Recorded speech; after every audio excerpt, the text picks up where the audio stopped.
Swayam Prabha. Digital India. Educated India.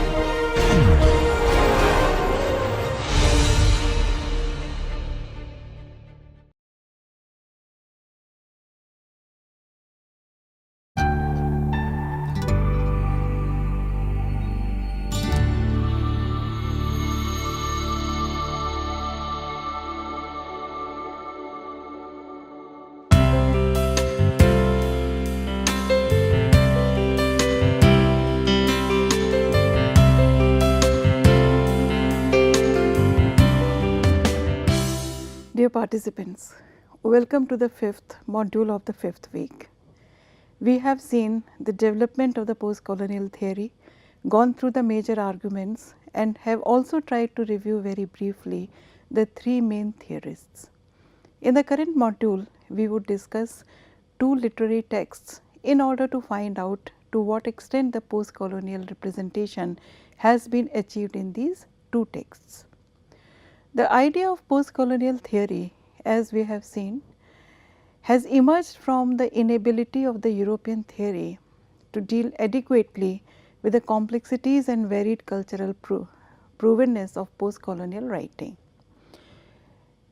To take up literary texts as case studies is also an established educational and ethnographical tool, because they provide us knowledge of the specific culture, the specific geography, the specific traditions of that particular zone, and at the same time we would find that they also present the accumulating complexity of discussions around a number of central themes. Under the post-colonial theory, as we have discussed earlier also, authors from around the globe are clubbed together, not only on the basis of their languages, perhaps not only because they are writing in a particular language which they had shared with their colonial masters, but because of the fact that they belong to countries which had been once colonized.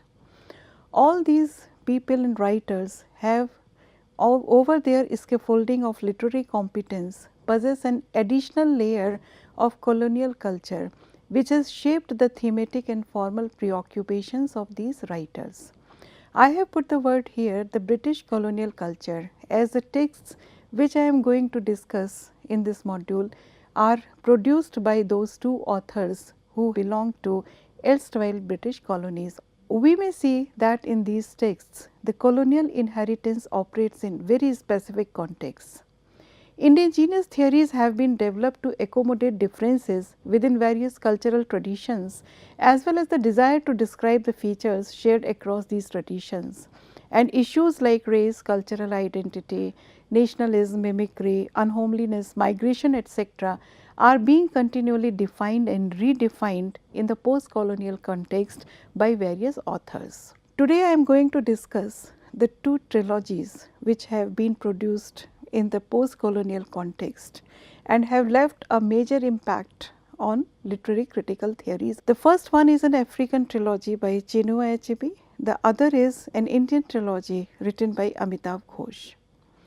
Achebe as well as Ghosh have tried to retrieve the history of the colonized people by telling a particular story.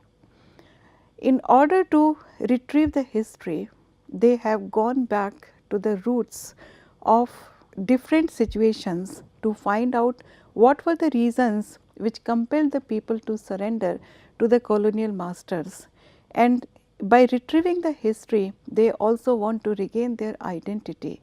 They make the autobiographical novel a popular subgenre among the African writers because Chinua Achebe had particularly narrated the history of his own family in a way. These two trilogies by Achebe as well as by Ghosh quietly offer a particular world to the reader without any interruption. They are confident the readers will understand the values of their text even if they do not sympathize with the world picture which has been presented by them. And therefore, these trilogies right from the beginning neither idealize or exoticize or undermine the values of specific cultures, be it African or American. They just try to truthfully present a particular section of reality, a slice of reality before the audience. in the hope that they would be able to understand the values and the histories which these writers are attempting to produce. These two trilogies have been written in English, and therefore, these two writers have also had to face certain criticism, because when they started to write in English, it was considered that this was the language of the colonial masters, and therefore, the intentions and the veracity was also questioned.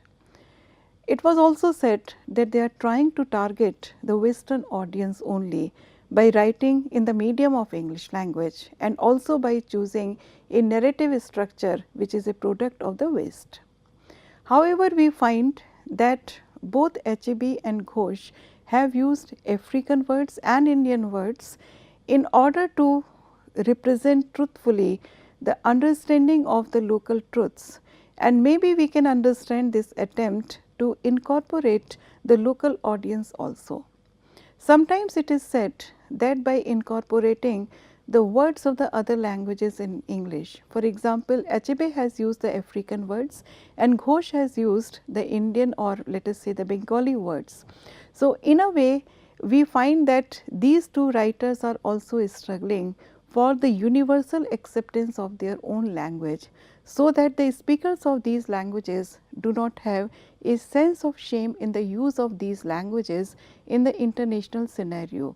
And also, in order to suggest before the international audience that their languages also have the power and the capacity and the nuances to present their arguments before an international audience. They have also presented a very detailed discussion of local practices and ways. Chinua Achebe's African trilogy, Things Fall Apart, published in 1958, no longer at ease, following after 2 years, and Arrow of God, published in 1964, have often also been criticized on the basis of these arguments which we have already seen, the use of the language and the use of the structure of the novel. The first part of the trilogy, Things Fall Apart, has introduced the basic thematic concerns of the trilogy. Achebe has described the conflict between pre-colonial African tradition and post-colonial Western modernity and influences. Based on the story of Umofia, a group of 9 related villages just before the arrival of the whites, Achebe has tried to weave a story in which these 3 novels come together to trace the changes which have been brought about by the European imperialism and colonialism in the Nigerian society. Achebe has focused on the presentation of the Igbo society, their native oral traditions, folk tales, proverbs, their gods and goddesses, and their issues. The novel combines the rhythms of the Igbo speech and oral tradition with the conventions of the European novel to create a complex post-colonial text. The trilogy mediates on the fabric of African society and culture, and also it responds to the influx of European modernity, value systems, etc. These 3 novels trace the changes through the life and experiences of a central hero. The hero happens to be a male figure who also happens to be a tragic figure, a person who is caught up in the events which are often beyond their own control. And therefore, we have Okonkwo in Things Fall Apart, Obi, the grandson of Okonkwo in colonial Nigeria in the second part of the trilogy, No Longer at Ease, and Izilu, a priest of the Ulu village in Arrow of God. Things Fall Apart is the most critically acclaimed and the most widely read novel by Achebe. And as all of us know very well, the title of the novel has been taken up from a very famous poem of W.B. Yeats, The Second Comer.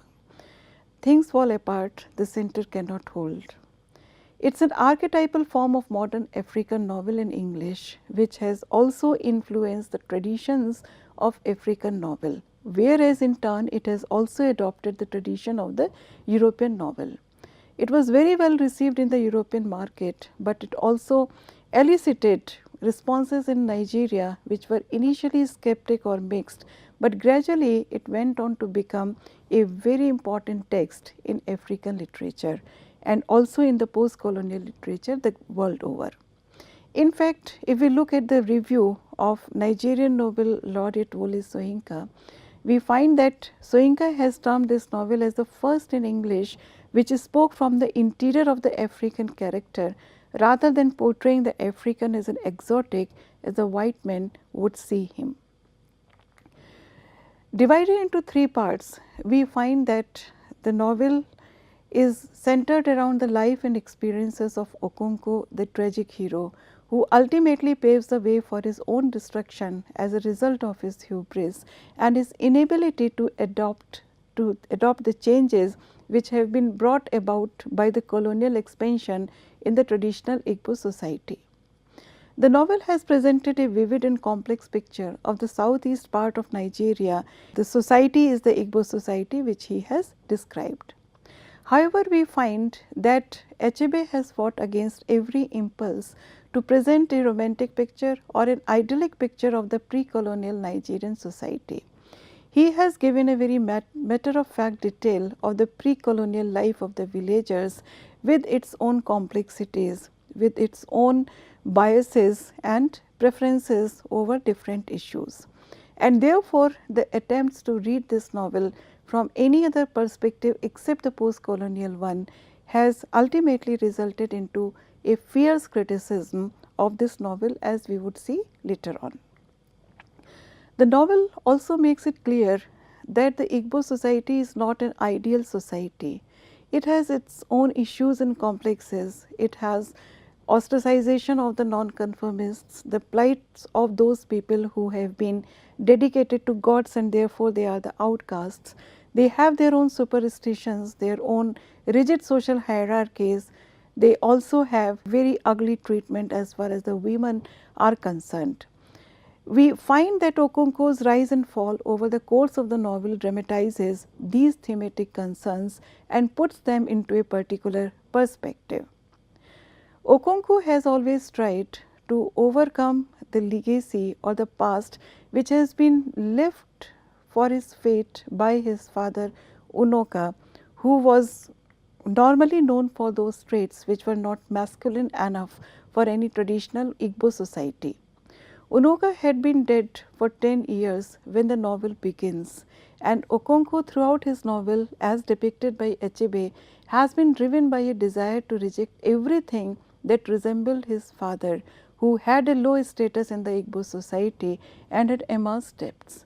So, Unoka was a musician who preferred revelry over display of masculine strength, who believed in living life to its fullest. But for Okonkwo, we find that these were the feminine traits, and he preferred to gain reputation as a wrestler by defeating other legendary wrestlers.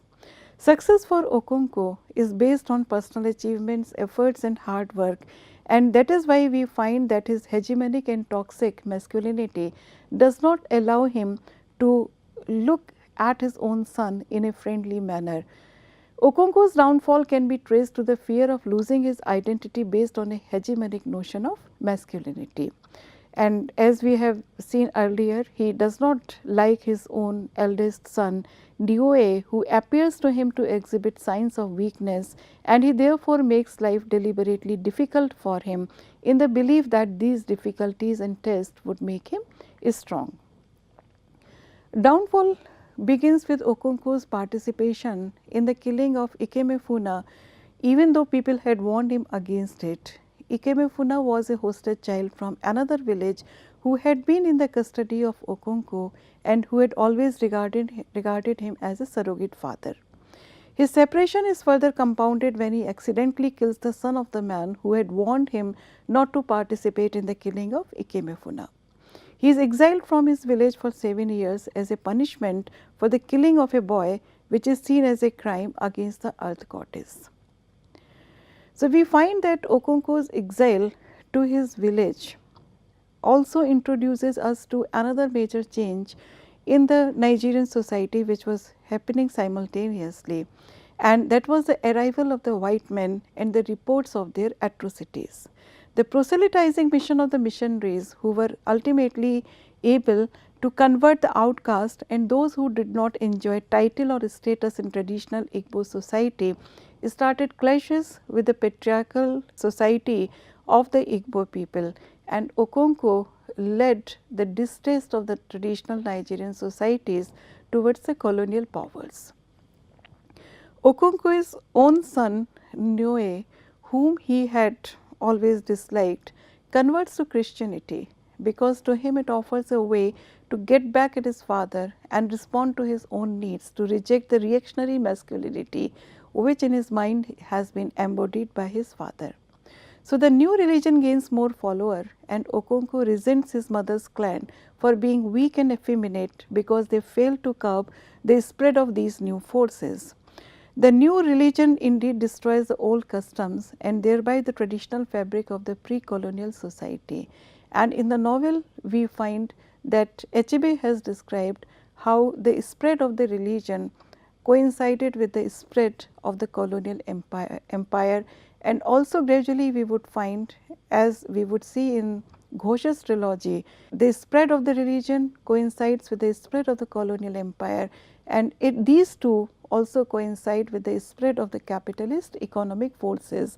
So, when the clash with the white men comes to a heat, we find that Okonkwo sees that war is only a viable option, and therefore he murders the governor's messenger.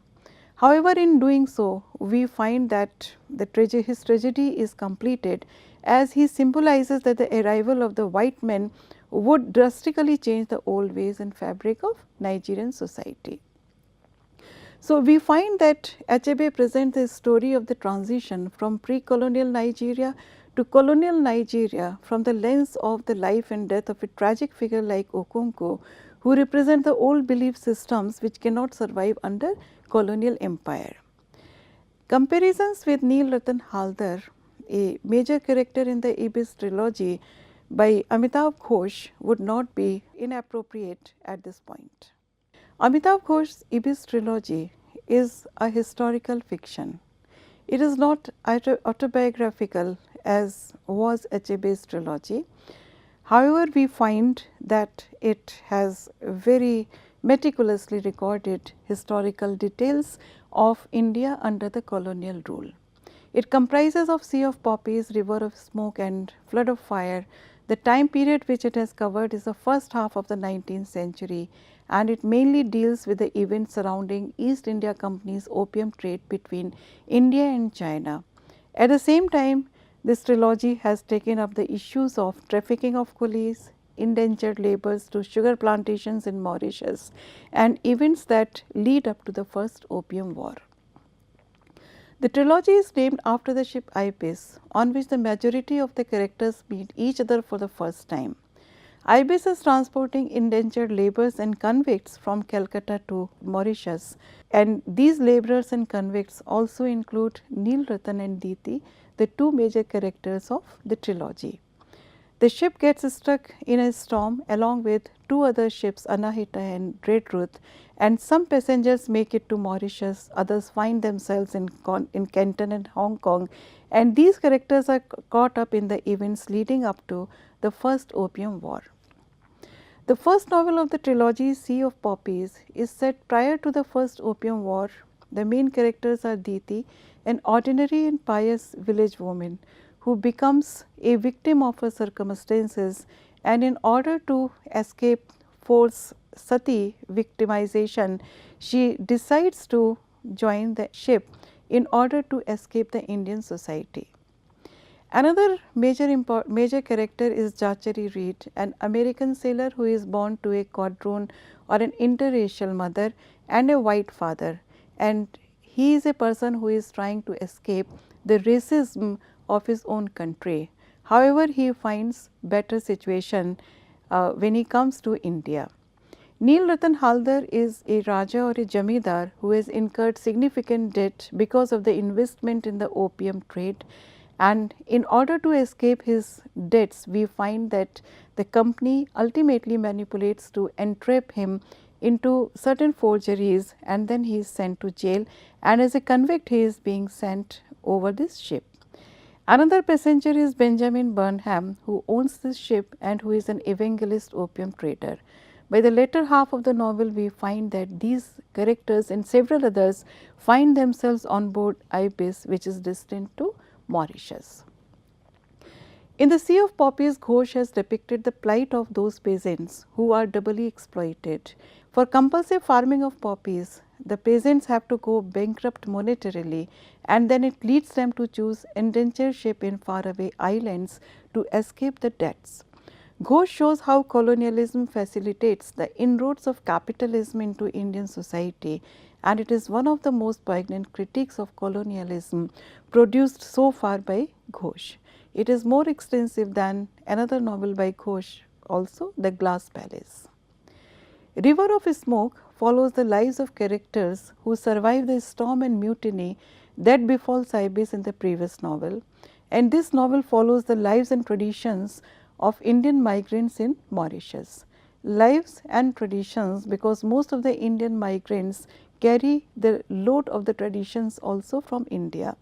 The plot of the novel is set in Franqui town, and major characters in Kanpur are Barham Modi, his lover, a Cantonese Tanka woman, and his son, and at the same time we find that some of the characters from the previous novel are also there, including Neel Ratan Haldar, Paulit, etc.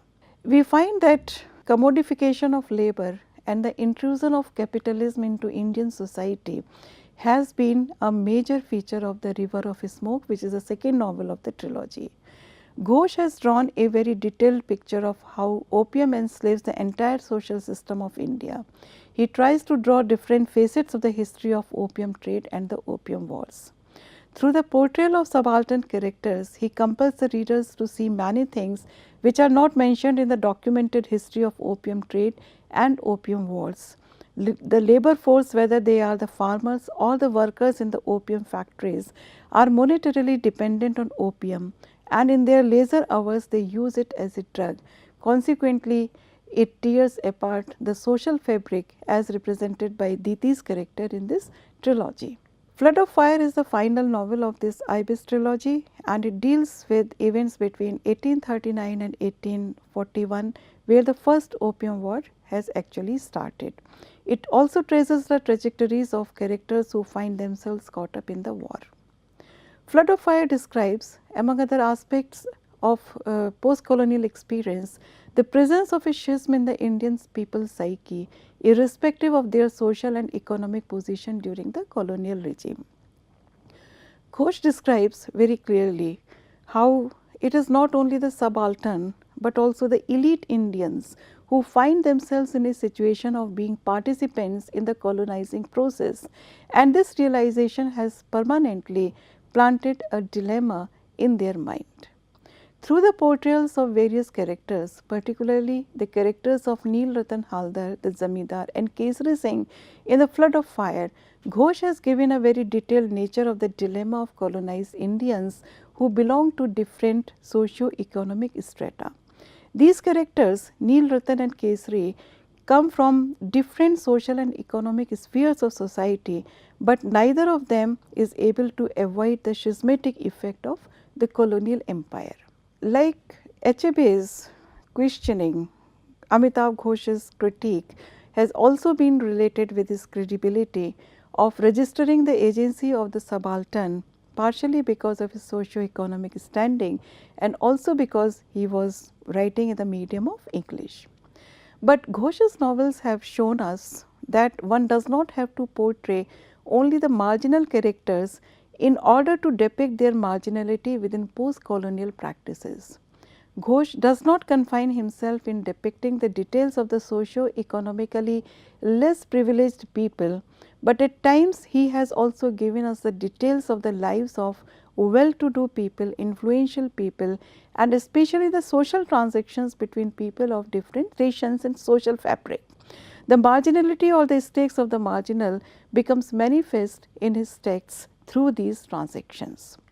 So, we find that these two texts have very effectively portrayed the post-colonial reality through various thematic representations and through the delineation of various characters in African and in Indian context. These two writers are two significant writers who have in their writings internalized the quintessence of the post-colonial theory and have presented it very beautifully and succinctly. Thank you.